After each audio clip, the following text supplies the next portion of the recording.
Hi everyone. We will be looking at rolling budgets now as the next budgeting system. So the idea is this: it's so far we've looked at incremental and zero-based budgets. The problem is that they are very time-consuming. They take a lot of resources, a lot of people, a lot of effort. Incremental budgeting rather less, but still. And the other issue is, even with incremental budgeting, the responsiveness, the ability for the budget to respond to the situations, for you to have a budget that is quite up to date and quite relevant. Because let's say you prepare the budget, you prepare a master budget, incremental master budget for, or a zero based budget in January, and let's say you're in June. Now by June, maybe a lot of things have changed, and if you're still using that budget that you prepared in January, its relevance can be quite low. The level of relevance. So the complaint is that actually the concern and the complaint is that it's how all these traditional approaches to budgeting, how up to date are they, how relevant are they in a consistent form. That is where rolling budgets actually come into play. A rolling budget is one that is kept continuously up to date by adding another accounting period when the earliest accounting period has expired. Okay, so let me explain this. Generally, when you have a budget, you break it down into two types of budget periods. One is the budget period, the master period, which is like the year. So you have a mainstream mega budget, a proper budget, a highly detailed budget. Generally, we call the master budget. That's for a year. But then you break it down into what we call budgetary control periods, accounting periods. That's the term they use here, budgetary control periods. And that means you have broken your entire master budget, the 1 year budget, maybe on a monthly basis. Different businesses do it in a different way. Let's say for our example, it's on a monthly basis. So what happens is you have a January budget, February budget, March budget, April budget, etc. Now what happens is, in rolling budgets, you keep rolling the budget. That means you have a 1 year budget at any given point of time.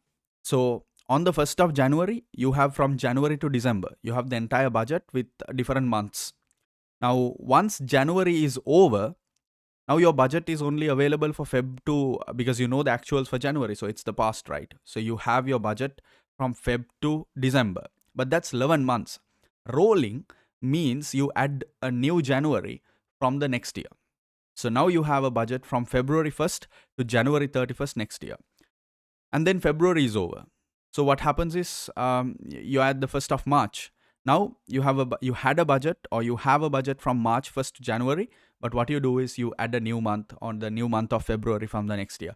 So at every point of time, at the end of your budgetary control periods, in this case our monthly breakdown, every end of the month you keep adding a new month, so that at every end of the accounting period or control period, you have a full budget ahead of you. That's what rolling simply means. It's a fairly straightforward technique.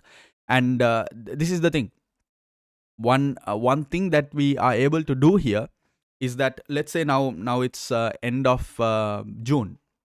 So you have the budget from 1st of July to the next month, 31st of May or whatever. And you add the new budget, right? New budget for June.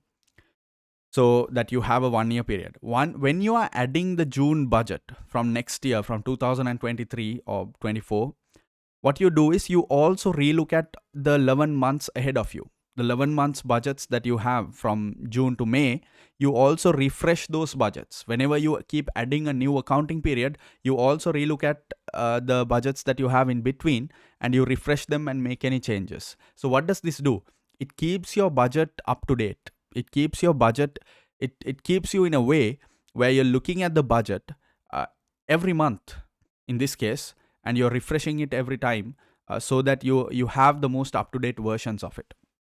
So that's a big deal, right? And that's the thing. So someone could ask, wow, this is too troublesome. This seems like really a lot of work. Actually not, because you're looking at it consistently all the time, or every month. You don't really have a lot of changes to make, or a lot of updates, and you don't really necessarily have to spend a lot of time because you're consistently looking at it.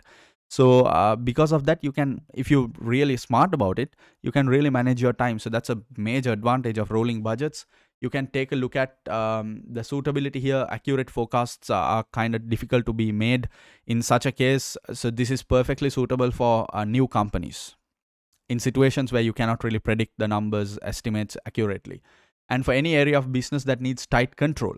So because you're breaking the accounting period into, further smaller ones, like monthly in our example, and since you're looking at the business and the budget on a monthly basis, it gives you the room to bring in more control. If you're only revising, and if you're only revision your revision work, your review work, your control work, your all of that variance analysis, imagine if it's happening once a year. How much control do you really have? I mean, for 11 and a half months, you don't really care what's going on. Only at the 12th month or at the end of the year, you keep looking at what actually happened and you compare it with your budget. So does that feel like you have a lot of control over things? Not really. So if when you're looking at things on a regular basis, monthly basis especially, or weekly basis, bi-weekly basis, however you want to do it, you are actually exerting a lot of control because you keep looking at it regularly. Very simple.